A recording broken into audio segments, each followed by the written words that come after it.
J'ai commencé comme apprenti ajusteur en 1964 dans un collège technique à Tréguier dans les Côtes d'Armor. Avec mon CAP d'ajusteur en 1967, je deviens ouvrier à Nanterre. En 1974, je travaille dans un centre de tri postal parisien. Je deviens postier et j'y reste pendant 32 ans. Je fais de la photo et je filme mon travail, mon milieu social, ma famille. Entre les grèves de 24 heures à répétition à la poste et les grèves plus longues parfois, comme en 1974, je rencontre aussi l'organisation politique. Du syndicalisme au journal Front Rouge, voilà l'itinéraire.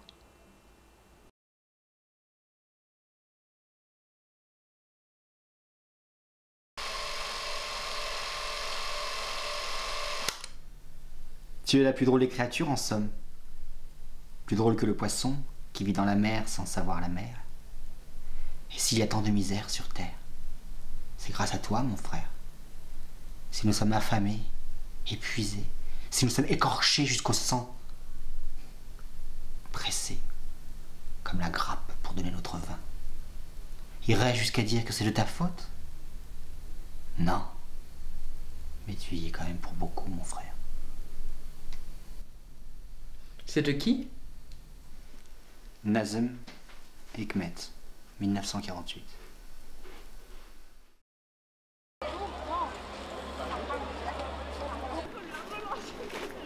Alors? T'as bien vendu? Tu sais, on n'est pas là que pour vendre, on est aussi là pour faire connaître le parti. Tu m'achètes un front rouge? Encore?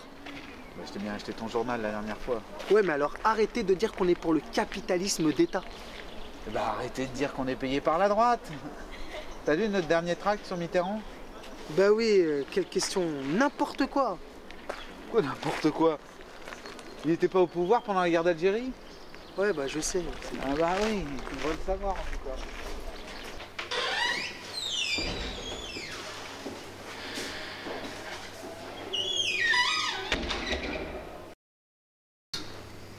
Tu ne me crois pas? Je vais me renseigner auprès de mes parents. Tiens, regarde. Il y a une photo.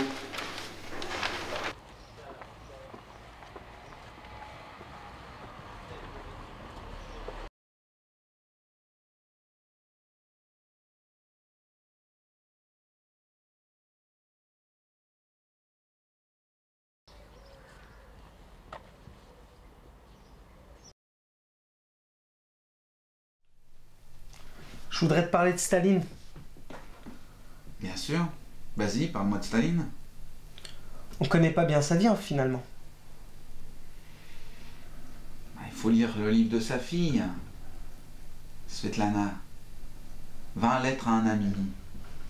Elle y raconte sa vie de famille, avec son père, Staline. L'ami, c'est le lecteur. Ah bah oui, je ne t'ai rien dit parce que je ne peux plus le blairer, ce mec. Quand je pense que la police est venue ici, tu as passé la nuit au violon, au commissariat, toute la nuit au violon. Tout ça parce qu'il t'a entraîné dans une manifestation pour vendre ce journal, Front Rouge. C'était une manifestation. C'est normal, on manifestait, quoi. Michel, lui, il peut faire de la politique. Son père le nourrit, il ne gagne pas sa vie. Quand on a besoin de tout le monde comme nous, eh bien on se tait. Il fait des études de droit à la fac de Nanterre. Il travaille. Oui, mais lui, il est libre de faire ce qu'il veut, toi non.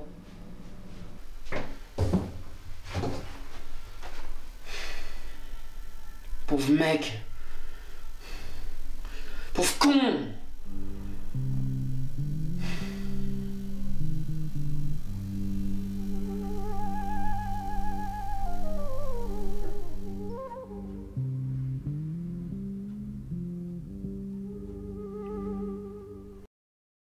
Si je vois que vous faites attention à votre travail, j'aviserai en conséquence. Et enfin, si vous cherchez à rester, votre mère travaille dans cet établissement depuis longtemps, depuis de nombreuses années. Elle a dû vous en parler.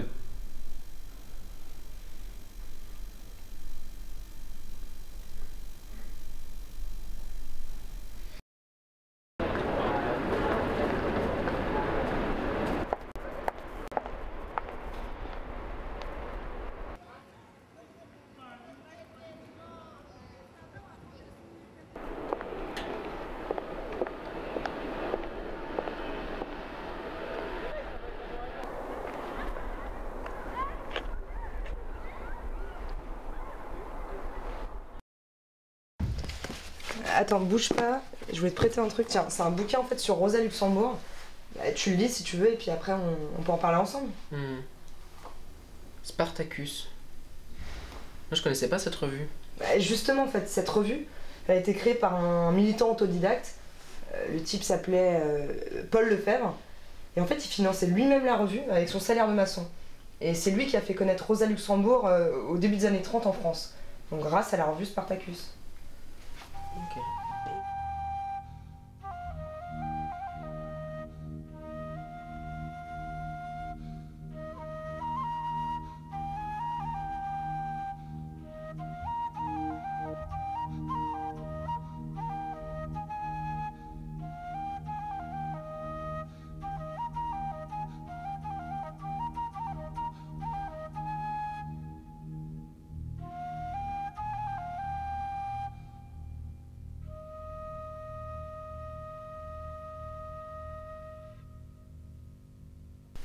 Ok.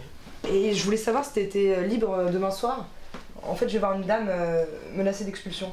Enfin, tu peux venir avec nous. Michel et moi, si tu veux. Alors attends, demain soir... Non, je crois que je peux pas. Oui, j'ai rendez-vous avec mon club photo. D'accord.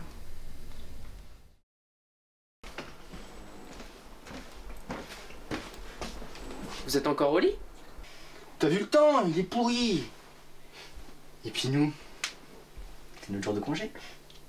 J'ai apporté des photos, vous voulez voir? Bien sûr, ouais.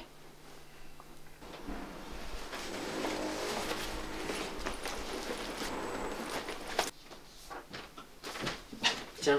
Merci. C'est les photos que t'as prises à Nossac? Ouais. C'est une belle vallée. Je voulais y vivre. Et puis voilà, il y a ce foutu barrage qui fout tout en l'air.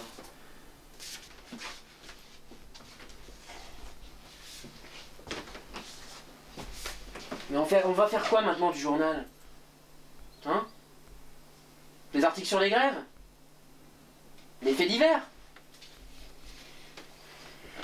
Je sais pas, sur les fêtes à Nanterre. Des textes sur les personnages qui ont marqué l'histoire. Mais le journal, le vrai, il va sortir quand? Écoute.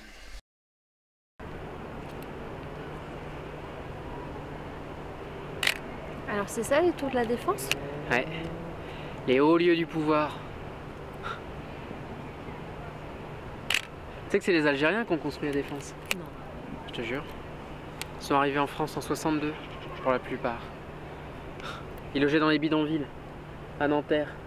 C'est eux qui ont construit la Défense. Eh ouais. Bah ils sont où ces bidonvilles? Et bah là, Non. tu marches dessus.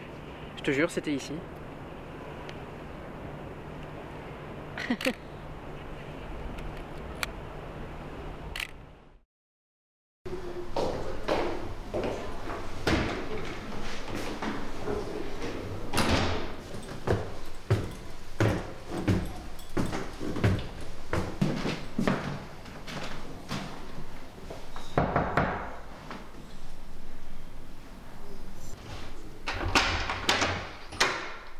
Hé, ça va? Michel est là? Comment? Michel est là? Ah non, il est parti faire des courses, mais il va revenir là. Mais ça va pas? Vous pourriez me loger quelque temps? Ouais, si tu veux, ouais. Je me suis engueulé avec ma mère. Ouais, bah entre.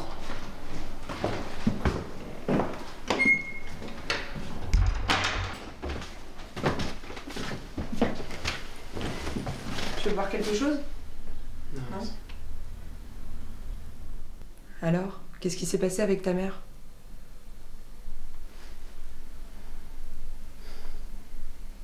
Et moi je t'emmerde! Quoi? Et me touche pas, hein! Me touche pas, espèce de facho-franquiste là! Moi, facho, fils de républicain espagnol, je m'en fous! Si tu veux revoir ton père, moi je ne t'en empêcherai pas. Mais moi non, avec tout ce qu'il m'a fait subir. Tu as son adresse en Bretagne. Il peut t'héberger. Mais enfin, j'aimerais bien que tu restes avec moi.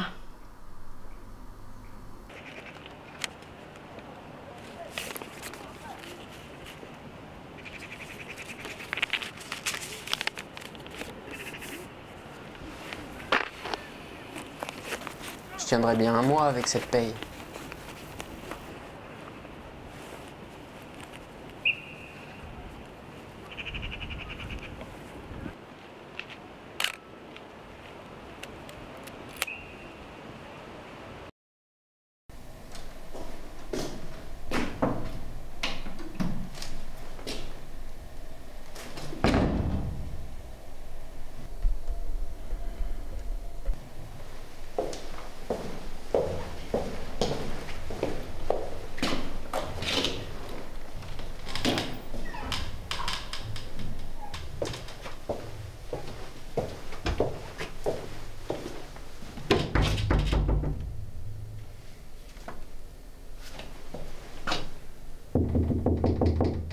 Entrez.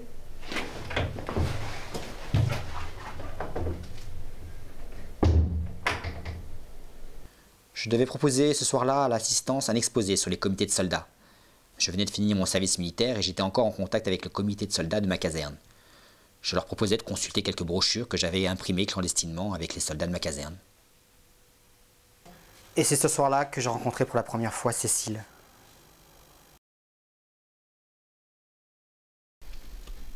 Je vais vous lire une lettre qu'on a écrite au colonel de la caserne.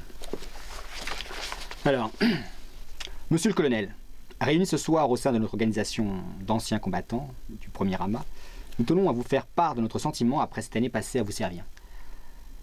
La plupart d'entre nous s'est en effet senti frustrés de ne pas avoir pu vous parler avant leur départ, pas dupe d'ailleurs du simulacre de dialogue que vous avez accordé à certains. Or, c'est des remerciements dont il s'agit. Nous tenons, monsieur le colonel, à vous remercier pour cette année où nous étions à l'abri du monde cruel dans lequel nous vivons. Comment ne pas se sentir orphelin après avoir vécu dans cette grande famille qui nous a recueillis sous son aile protectrice, l'armée. Pendant 1 an, bien loin du chômage, vous nous avez donné l'exemple du dévouement et de la générosité, nous faisant accomplir chaque jour les tâches les plus ingrates, les plus nobles, puisqu'au service de tous. Nous vous remercions pour nous avoir considérés comme moins que rien, c'est-à-dire comme des esclaves à notre solde.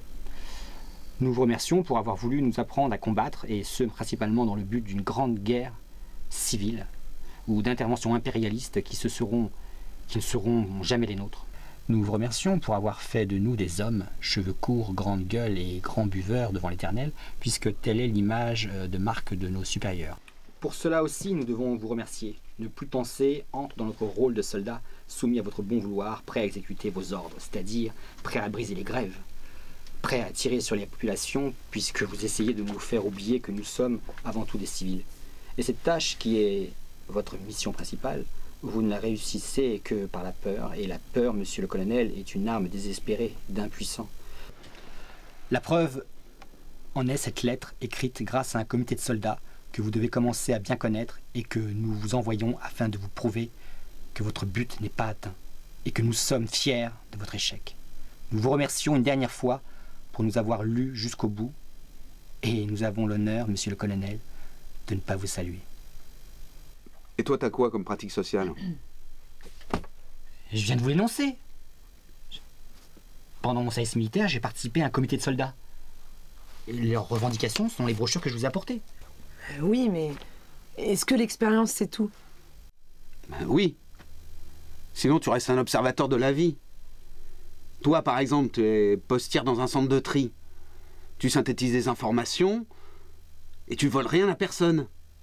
C'est ta vie que tu relates. Ton expérience personnelle fondamentale. Ton ressenti.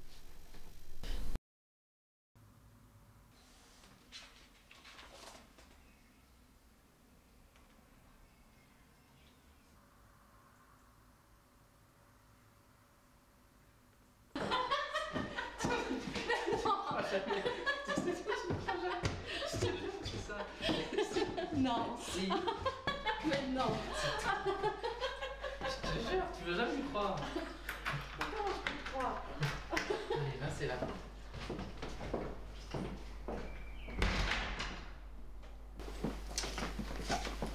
Et voilà. C'est ici que je ferai mon expo photo.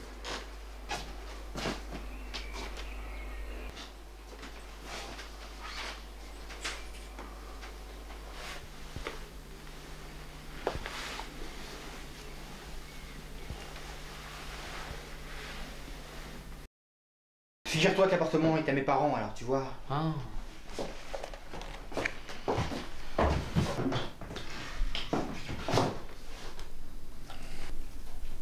Qui sommes-nous? Où allons-nous?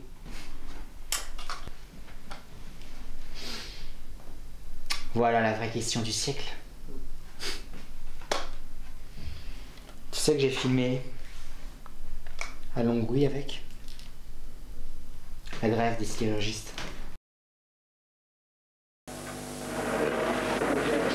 Qu'est-ce que ça vous fait d'avoir vu la dernière coulée ça fait quand même quelque chose quand on voit son usine, là où on a travaillé 23 ans,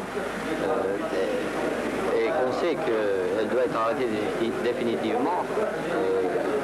Ça donne quand même une certaine amertume. Je pense à tous ces gens qui ont travaillé dans ces aciéries, dans ces hauts fourneaux. Il y a eu des gens qui ont usé leur vie aux fourneaux, et quand on voit maintenant que pour une question de rentabilité que les travailleurs ne comprennent pas et qui ne savent même pas ce que ça veut dire, on arrête des hauts fourneaux comme ça, c'est aberrant, quoi.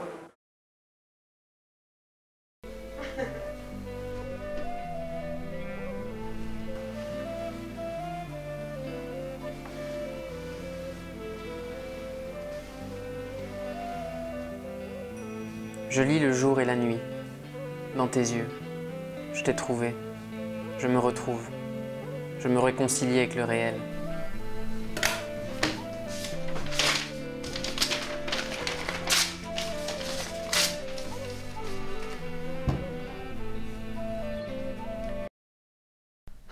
Mais aujourd'hui, ce qui nous sépare de Front Rouge, c'est que nous avons conscience que on ne peut pas supprimer l'oppression, même s'il faut la combattre.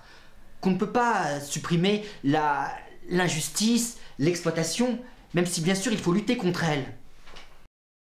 Ce que nous pouvons conclure, c'est que Trotsky et Staline ont été formés aux mêmes traditions révolutionnaires. Ils sortent du même moule idéologique.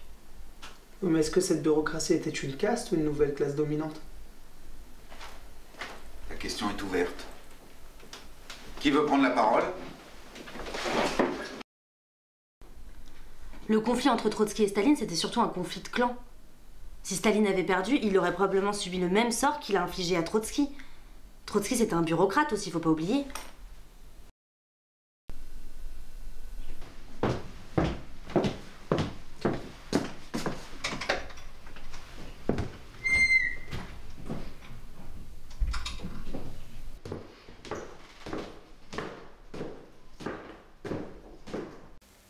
Mon cher Baptiste, c'est dommage que tu n'aies pas été à l'anniversaire de Roger. Nous avons tous regretté de ne pas te voir. Tu nous aurais fait des photos, mais Thérèse avait son appareil photo aussi. Je t'offre ce magazine qui te fera réfléchir, car ta mère nous a dit que tu lisais un journal qui faisait l'apologie de la violence. Je l'ai lu. Ils disent des vérités certaines, mais méfie-toi, des manipulateurs. C'est pour cela que je t'offre ce match qui parle de Staline. Les articles sont de sa fille. J'espère te revoir un jour. Téléphone-moi et puis on pourra se voir de nouveau, se promener le long de la Seine. Je t'embrasse. À bientôt, j'espère.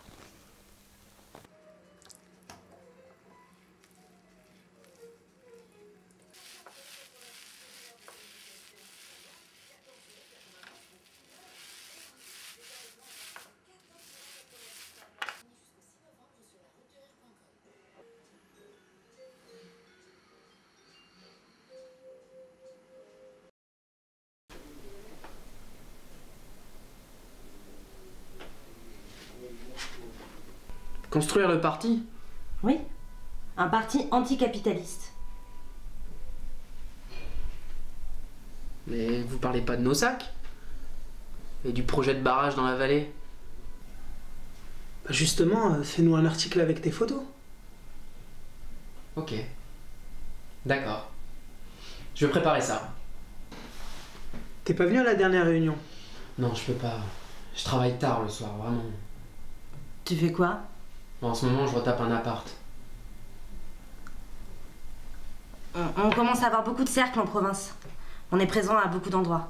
Il y a Marseille, Bordeaux, Lille et Lyon. Bah tu vois, on s'implante peu à peu.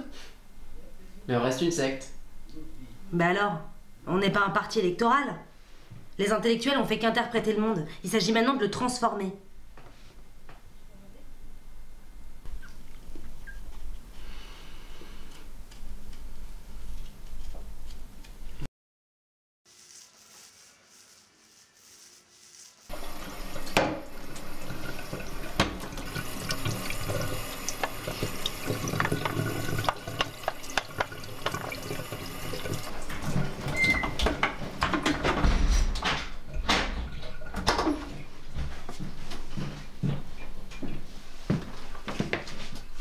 Bonjour monsieur. Et vous êtes qui? Oh, qui je suis? Je suis le propriétaire de cet appartement, monsieur. Je suis l'oncle de Michel Pélican. Francis Pélican, pour vous servir. Je suis le propriétaire ici. Mais il m'a jamais parlé de vous. Cet appart, il est à ses parents. Et moi, j'attends qu'ils reviennent. Oh, bah, il n'est pas prêt de revenir, Michel. Vous savez, il est parti à Rome, parti pour longtemps. En tout cas, vous, jeune homme, vous me devez 4 mois de loyer. Quoi? J'ai jamais reçu de facture, vous rigolez ou quoi? On va régler ça tout de suite sans tarder. Sauf que moi, j'ai pas d'argent, figurez-vous. Oh, mais vous croyez que ça va durer comme ça indéfiniment? Pas d'argent. Mais Michel, il va revenir ou pas? Mais je vous ai dit que Michel, il est pas prêt de revenir, il est parti à Rome. Alors? Mais il y a toutes ces affaires ici, tous ces bouquins. Mais vous en faites pas, c'est moi qui m'en occupe, c'est pas votre histoire. Mais sauf que moi, j'ai pas d'argent, figurez-vous. Pas les moyens de vous payer, là. Bah, dans quel monde vous vivez, monsieur Amani?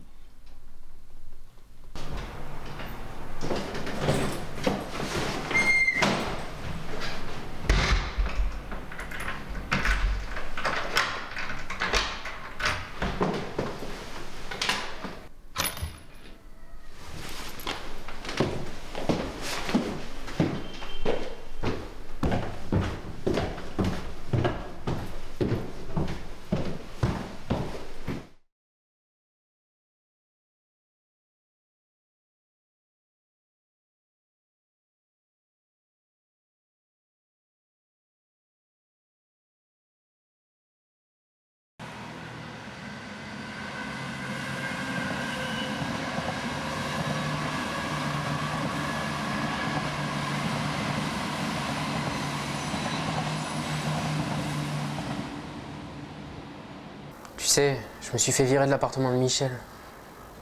Le proprio voulait que je lui paye des mois de loyer, alors qu'il a toujours loué au noir. Tu vois ce que je veux dire? Sans quittance de loyer, ni rien. Du coup, il peut rien contre moi. Je m'en vais au bon moment. Et il me retrouvera pas. Puis de toute façon, il sait qu'il est dans son tort.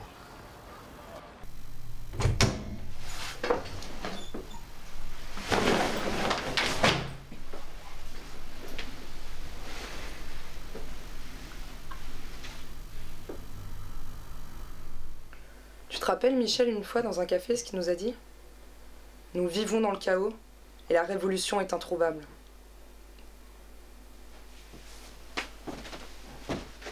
Tu t'en vas?